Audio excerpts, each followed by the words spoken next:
অবশেষে সেনাপ্রধানের অ্যাকশন শুরু। গ্রেপ্তার হতে যাচ্ছে উপদেষ্টা আসিফ মাহমুদ।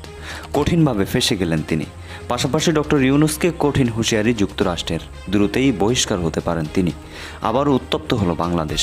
দেশ চালাতে ব্যর্থতার পরিচয় দিচ্ছেন doctor Yunus.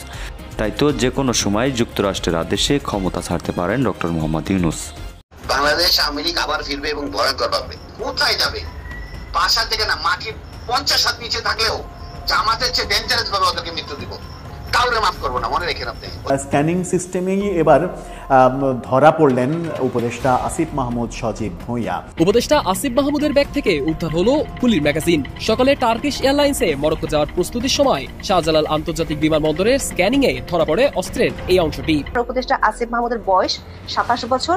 Bangladesh arms act অনুযায়ী কোনো ব্যক্তি 30 বছরের নিচে হলে তিনি অস্ত্রের লাইসেন্স পান না। তাহলে উপদেষ্টা আসিফ মাহমুদ অস্ত্রের লাইসেন্স পেলেন কিভাবে, যার শাস্তি কমপক্ষে 14 বছর। দর্শক, দেশ প্রবাস দূরে কিংবা কাছে বসে যারা আমাদের দেখছেন, আশা করি ভালো আছেন। এই মুহূর্তে পাওয়া খুবই গুরুত্বপূর্ণ এবং ইম্পর্টেন্ট একটি সংবাদ, যেটা নাকি মনে করি অন্য দিনের তুলনায় 100 ভাগ বেশি গুরুত্বপূর্ণ। থাম্বনেল দেখে বুঝতে পেরেছেন গতকাল থেকে এখন পর্যন্ত কি ঘটতে চলেছে বা কি ঘটেছে বাংলাদেশে। দর্শক, উপদেষ্টা আসিফ মাহমুদ, তিনার পকেটে পিস্তলের গুলি বা পিস্তলের ম্যাগাজিন পাওয়া গিয়েছে এবং এটাকে কেন্দ্র করে তিনি গ্রেপ্তার হতে যাচ্ছেন। অর্থাৎ তিনি আসলেই কি তিনার নামে লাইসেন্সকৃত পিস্তল বা রাইফেল আছে? দর্শক, যতটুকু জানতে পেরেছি যে অনেকেই বলতেছে তিনার এতটুকু সমর্থন নেই যে তিনি একটা পিস্তল কিনবেন। তাহলে তিনি পিস্তল পেল কোথায়? এখন এই কারণে তিনাকে জিজ্ঞাসাবাদ করা হতে পারে এবং পাশাপাশি ডক্টর ইউনূস যে বাংলাদেশ চালাতে ব্যর্থতার পরিচয় দিচ্ছেন, প্রতিদিন এক একটা ঘটনা ঘটতেছে, এই কারণে তিনাকে জাতিসংঘ থেকে বহিষ্কারের ঘোষণা দিচ্ছে। কথা না, চলুন আমরা বিস্তারিতভাবে জেনে আসি এই বিষয়গুলো। আশা করি সঙ্গেই থাকবেন এবং আপনারা কি চান যে ডক্টর ইউনূস পদত্যাগ করুক, তাহলে আপনারা কমেন্টের মাধ্যমে জানিয়ে যাবেন। তো দর্শক, চলুন স্ক্রিনে। সব কল্পনা করুন, একটি দেশের সবচেয়ে গুরুত্বপূর্ণ বিমানবন্দরটিতে একজন উপদেষ্টা বা মন্ত্রীর হ্যান্ড ব্যাগেজ স্ক্যান করা হচ্ছে। হঠাৎ স্ক্যানারে ধরা পড়ে একটি বিশাল ধাতব বস্তু।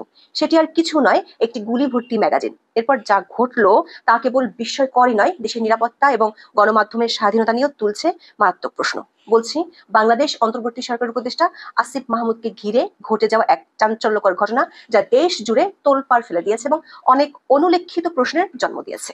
উপদেষ্টা আসিফ মাহমুদ অবশ্য নিজের ফেসবুক পোস্টে দাবি করেছেন নিরাপত্তার স্বার্থে তার বৈধ আগ্নেয়াস্ত্র আছে। ভুলবশত সেই অস্ত্রের একটি ম্যাগাজিন তিনি এয়ারপোর্টে নিয়ে গিয়েছেন। কিন্তু আইন বলছে এই ধরনের কাজ শুধু দেশীয় নয়, আন্তর্জাতিক সিভিল এভিয়েশন আইনের সুস্পষ্ট লঙ্ঘন, যার শাস্তি কমপক্ষে 14 বছরের কারাদণ্ড। তাছাড়া উপদেষ্টা আসিফ মাহমুদের বয়স 27 বছর। বাংলাদেশ আর্মস অ্যাক্ট অনুযায়ী কোনো ব্যক্তি 30 বছরের নিচে হলে তিনি অস্ত্রের লাইসেন্স পান না। তাহলে উপদেষ্টা আসিফ মাহমুদ অস্ত্রের লাইসেন্স পেলেন কিভাবে? তবে তার এবারের বিতর্ক আগের বিতর্কগুলোকে ছাড়িয়ে গেছে। 29 জুন সকালে মরক্কোর মারাকেশে ইসলামিক দেশগুলো সংস্থা ওয়াইসিআর যুব আন্তর্জাতিক প্রোগ্রামে একটি বৈঠকে যোগ দিতে যাচ্ছিলেন। তিনি তার কূটনৈতিক পাসপোর্ট ব্যবহার করে তুর্কি এয়ারলাইন্সের ফ্লাইট নাম্বার টিকে 713 ধরার জন্য 9 নম্বর বোর্ডিং ব্রিজে শনাক্তকরণ ও নিরাপত্তা বা আইএনএস চেক পয়েন্টে ছিলেন। প্রথম চেক পয়েন্টটি অবলীলায় পার হয়ে যান উপদেষ্টা আসিফ মাহমুদ ও তার সঙ্গীরা। কিন্তু দ্বিতীয় চেকপোস্টে স্ক্যান মেশিনে তার হ্যান্ডব্যাগে একটি বড় ধাতব বস্তু ধরা পড়ে। নিরাপত্তা কর্মীরা তাকে ব্যাগটি দেখানোর জন্য বলেন, আর তখনই বেরিয়ে আসে গুলি ভর্তি ম্যাগাজিন।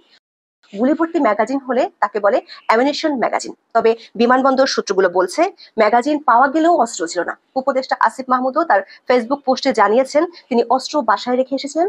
এমন অনভিপ্রেত ঘটনায় চেকপোস্টের কর্মকর্তারা বিব্রতকর পরিস্থিতিতে পড়ে যান। বিমানবন্দরে তাৎক্ষণিকভাবে জ্যেষ্ঠ নিরাপত্তা কর্মকর্তাদের ডাকা হয়, কিন্তু এরপর যা ঘটলো তা ছিল অপ্রত্যাশিত। বাংলাদেশের নিরাপত্তা সংস্থাগুলো আসিফ মাহমুদের প্রতি অত্যন্ত নমনীয় আচরণ করে। তাকে আটক করা বা জিজ্ঞাসাবাদ করার কোনো চেষ্টা করা হয়নি। উল্টো তাকে তুর্কি এয়ারলাইন্সের ফ্লাইটে উঠতে দেওয়া হয়। এমনকি তার ব্যক্তিগত সচিব মোহাম্মদ আবুল হাসানকে কোনো জিজ্ঞাসাবাদ বা আটক ছাড়াই বিমানবন্দর ত্যাগ করার অনুমতি দেওয়া হয়। জানা গেছে একজন সচিব বিমানবন্দরে এসে পরিস্থিতি সামাল দেন এবং ম্যাগাজিনটি নিজের হেফাজতে নেন। এরপর আসিফ মাহমুদকে গ্রিন চ্যানেলের মাধ্যমে বিমানে উঠতে সাহায্য করা হয়। ম্যাগাজিনটি তার প্রোটোকল অফিসারের কাছে পাঠিয়ে দেওয়া হয়। আসিফ মাহমুদ দাবি করেন তিনি ভুলবশত ম্যাগাজিনটি ব্যাগে রেখে এসেছিলেন এবং এর জন্য দুঃখ প্রকাশ করেন। তিনি বলেন তাড়াহুড়ার কারণে এটি একটি অনিচ্ছাকৃত ঘটনা। নিজের ফেসবুক পোস্টে তিনি দাবি করেছেন নিরাপত্তার স্বার্থে আমার লাইসেন্স করা বৈধ অস্ত্র আছে। গণঅভ্যুত্থানের নেতৃত্বের উপরে যেভাবে হত্যা চেষ্টা চালানো হয়েছে কয়েক দফা তাতে রাখাটাই স্বাভাবিক। যখন সরকারি প্রোটোকল বা সিকিউরিটি থাকে না, তখন নিজের এবং পরিবারের নিরাপত্তা নিশ্চিতের উদ্দেশ্যে লাইসেন্সড অস্ত্র রাখা ভোরে প্যাকিং করার সময় অস্ত্রসহ একটা ম্যাগাজিন রেখে আসলেও ভুলবশত আরেকটি ম্যাগাজিন ব্যাগেই রয়ে যায়, যেটা স্ক্যানে আসার পর তিনি প্রোটোকল অফিসারের কাছে হস্তান্তর করেন। বিষয়টি সম্পূর্ণ আনইন্টেনশনাল বলে দাবি করেন তিনি, কিন্তু এই ব্যাখ্যা কতটা বিশ্বাসযোগ্য? আসিফ মাহমুদ একজন সরকারি উপদেষ্টা, যিনি ছাত্র প্রতিনিধি হিসেবে দেশের ক্যাবিনেটে স্থান পেয়েছেন। তার জন্য সরকারি নিরাপত্তা প্রোটোকল থাকার কথা, অস্ত্র বহন করার কথা তাদের। তার ব্যাগে কেন ম্যাগাজিন থাকবে? আরো উদ্বেগজনক বিষয় হলো আসিফ মাহমুদের হ্যান্ড ব্যাগেজ বিমানবন্দরে প্রবেশের সময় বা ভিআইপি এলাকায় ঢোকার আগে বাধ্যতামূলক চেকিং ও নিরাপত্তা প্রক্রিয়ার মধ্য দিয়ে যায়নি। এই ঘটনাটি নিরাপত্তা ব্যবস্থার কার্যকারিতা নিয়ে প্রশ্ন তুলেছে। এই ঘটনা কেবল একটি সাধারণ ভুল ছিল না, এটি একটি গুরুত্বপূর্ণ নিরাপত্তার লঙ্ঘন। দর্শক, 2019 সালের মার্চে অস্ত্র এবং গুলি ঘোষণা ছাড়া এয়ারপোর্টে নেয়ার জন্য আওয়ামী লীগের 2 জন নেতাকে গ্রেপ্তার করা হয়েছিল।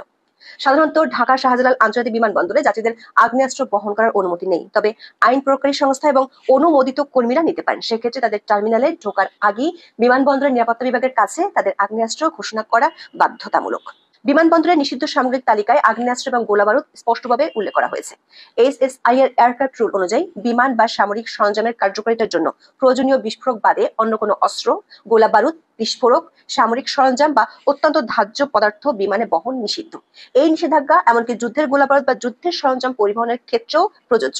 আন্তর্জাতিক বেসামরিক বিমান চলাচল সংস্থা বা ICAO এর নিয়ম অনুযায়ী এটা মানতে বাধ্য।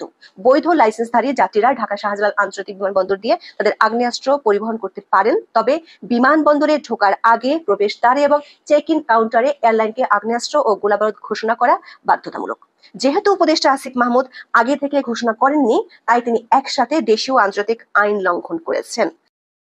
আন্তর্জাতিক সিভিল এভিয়েশন বা ICAO, বাংলাদেশের বেসামরিক বিমান চলাচল কর্তৃপক্ষ বা বেবিচক এবং আন্তর্জাতিক বিমান পরিবহন সংস্থা বা IATA এর বিপজ্জনক পণ্য বিধিমালা অনুযায়ী কেবিন ব্যাগেজে ম্যাগাজিন বহন করা নিষিদ্ধ। তবে যথাযথ ঘোষণা দিয়ে এবং লক করা প্যাকেজ প্যাকিং নীতি মেনে চেক ইন লাগেজে গুলি ও ম্যাগাজিন নেওয়া যায়। এছাড়া বাংলাদেশের স্বরাষ্ট্র মন্ত্রণালয় থেকে ইস্যুকৃত আগ্নেয়াস্ত্র ব্যবহার নীতিমালা অনুযায়ী আবেদনকারীকে কমপক্ষে 30 বছর বয়সী হতে হয় আগ্নেয়াস্ত্র ব্যবহারের অনুমতি পেতে, কিন্তু উপদেষ্টা আসিফ মাহমুদ সজীব ভুইয়ার বয়স 27 বছর, অর্থাৎ বৈধ আগ্নেয়াস্ত্র বহন করার আইন অনুযায়ী তার ন্যূনতম বয়স হয়নি। প্রশ্ন উঠেছে, তার কি আগ্নেয়াস্ত্র লাইসেন্স আছে? ম্যাগাজিনটি তার দেহরক্ষীর ব্যাগ থেকে নয়, তার নিজের ব্যাগ থেকেই উদ্ধার করা হয়েছিল। তাহলে কি বলা যায় না যে তিনি গুলি বহন করছিলেন? বৈধ অস্ত্রের লাইসেন্স পেতে আবেদনকারীকে আর্থিকভাবে যথেষ্ট সক্ষম হতে হয়, 10 সার্টিফিকেট থাকতে হয় এবং সরকারকে মোটা অঙ্কের রাজস্ব দিতে হয়। আসিফ মাহমুদের বয়স ও আর্থিক সক্ষমতা অনুযায়ী তার ব্যাগে বৈধ অস্ত্র ও গুলি থাকার কথা নাই।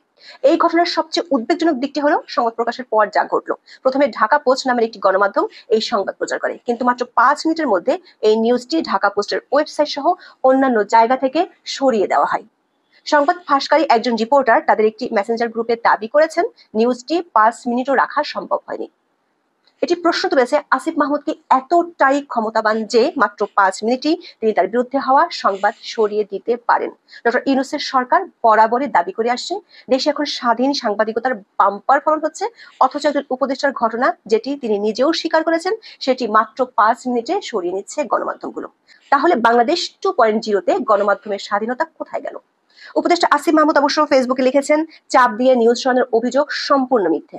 উপদেষ্টা আসিফ মাহমুদের ব্যাগে ম্যাগাজিন উদ্ধারের এই ঘটনা কেবল একটি বিচ্ছিন্ন ঘটনা নয়, এটি দেশের নিরাপত্তা ব্যবস্থার দুর্বলতা, উচ্চপদস্থ কর্মকর্তাদের জবাবদিহিতার অভাব এবং গণমাধ্যমের স্বাধীনতার উপর হস্তক্ষেপের মতো গভীর সমস্যাগুলোকে চোখে আঙুল দিয়ে দেখিয়ে দিচ্ছে। বাংলাদেশ জুড়ে আপনার লোক বসানোর সবচেয়ে বেশি সুযোগ এই মন্ত্রণালয়ে, কাজেই ভাববার কোনো কারণ নাই আসিফ মাহমুদ সজীব ভুইয়াকে স্থানীয় সরকার মন্ত্রণালয়টি মেটিকুলাস ডিজাইনের বাইরে দেওয়া হয়েছিল, মানে হঠাৎ একটা সিদ্ধান্তে দেওয়া হয়েছিল। এটি যে তাকে দেওয়া হয়েছিল তার পেছনে কারণটাই ছিল এটি, যাতে এই ছাত্রদের হাতে থাকে প্রশাসন, এই ছাত্ররা তাদের মতো করে বাংলাদেশের স্থানীয় সরকার ব্যবস্থা থেকে প্রশাসন সাজিয়ে, পুলিশ প্রশাসন সাজিয়ে তারপর নির্বাচনে যেতে পারেন। এবং ঠিক সেই কাজটি স্থানীয় সরকার উপদেষ্টা হিসেবে আসিফ মাহমুদ খুবই সাফল্যের সঙ্গে করে যাচ্ছে।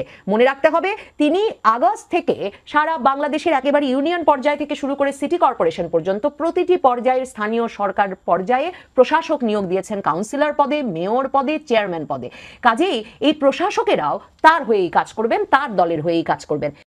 কিভাবে মন্ত্রীপাড়া থেকে হেয়ার রোড থেকে রাজনৈতিকভাবেও এই পুরো দেশের রাজনৈতিক কর্মকাণ্ড নিয়ন্ত্রণ করছেন দুই ছাত্র উপদেষ্টা আসিফ মাহমুদ সজীব ভুইয়া আর মাহফুজ আলম, কিংবা হয়তো তাদের একজন, মানে হেয়ার রোড থেকে মন্ত্রীপাড়া থেকে কিভাবে এই পুরো বিষয়টি নিয়ন্ত্রিত হচ্ছে, তা কিন্তু বৈষম্য বিরোধী ছাত্র আন্দোলন ছেড়ে যাওয়ার ঘোষণা দেওয়া বৈষম্য বিরোধী ছাত্র আন্দোলনের অন্যতম সমন্বয়ক উমামা ফাতেমার দীর্ঘ ফেসবুক স্ট্যাটাসটি পড়লেও পরিষ্কার বোঝা যায়। উমামা ফাতেমা বলেছেন বৈষম্য বিরোধী ছাত্র আন্দোলন তিনি ছেড়ে যাচ্ছেন, যে কারণে ছেড়ে যাচ্ছেন তার মধ্যে একটা বড় কারণ এই যে বৈষম্য বিরোধী ছাত্র আন্দোলনের যখন জেলা উপজেলায় স্থানীয় কমিটিগুলো ওয়ার্ডে ওয়ার্ডে থানায় থানায় গঠিত হচ্ছে, তখন তাকে এই সব নিয়োগে এসব কমিটি গঠনে নানা রকম দুর্নীতির খবর তার কানে এসে পৌঁছচ্ছে স্থানীয় পর্যায় থেকে সাংবাদিকদের মাধ্যমে কিংবা সেখানকার বৈষম্য বিরোধী ছাত্র আন্দোলনের নেতাকর্মীদের মাধ্যমে। কিন্তু কোনো সিদ্ধান্তই নাকি সুপ্রিম অথরিটি, শব্দটা উমামা ফাতেমা ব্যবহার করেছেন, সুপ্রিম অথরিটির সিদ্ধান্ত ছাড়া নেওয়া যাচ্ছে না, আর সকল সিদ্ধান্ত সুপ্রিম অথরিটি নিচ্ছে হেয়ার রোডে বসে।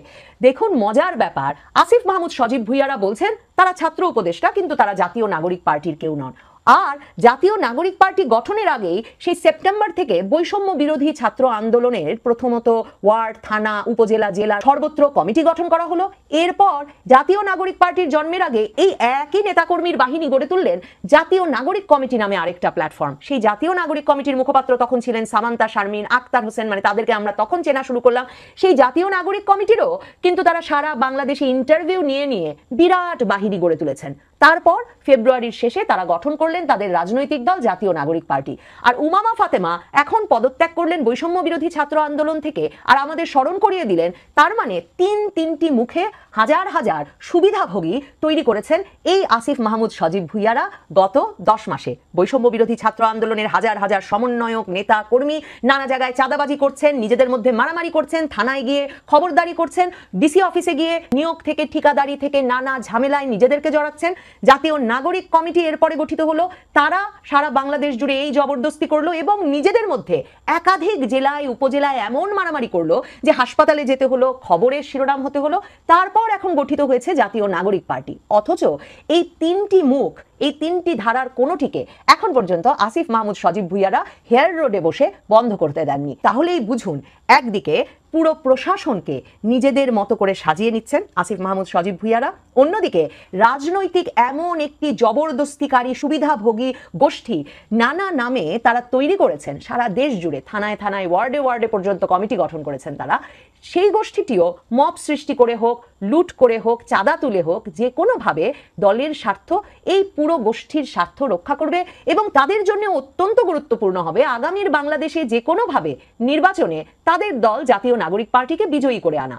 তারাও জানেন যে যদি সত্যি আগামী জাতীয় সংসদ নির্বাচনে তাদের দল জাতীয় নাগরিক পার্টি একক সংখ্যাগরিষ্ঠতা পেয়ে সরকার গঠন না করতে পারে, তাহলে এই যে তিন মুখের ত্রিধারায় তারা সারা বাংলাদেশ জুড়ে জবরদস্তি, লুটপাট, চাঁদাবাজি, যা ফৌজদারি অপরাধ করে এসেছেন গত 10 মাস, 11 মাস কিংবা আগামী যত সময় পাবেন তা দিয়ে করে যাবেন, সেটা যেমন অব্যাহত থাকবে না, তাদেরকে আইনের মুখোমুখি হতে হবে, ফৌজদারি মামলার মুখোমুখি হতে হবে, তেমনি আয়ের যে উৎস তারা তৈরি করেছেন সংগঠিত লুটপাটের মাধ্যমে তো বটেই, এই যে নানা রকম পদ তৈরি করে সেসব পদে নিয়োগ প্রাপ্তির মাধ্যমে কিংবা বিভিন্ন স্থানীয় সরকারের প্রশাসক হিসেবে নিয়োজিত হওয়ার মাধ্যমে সেই আয়ের এবং ক্ষমতার উৎস দুই বন্ধ হবে, হয়তো পড়তে হবে ফৌজদারি মামলার ফাঁদে।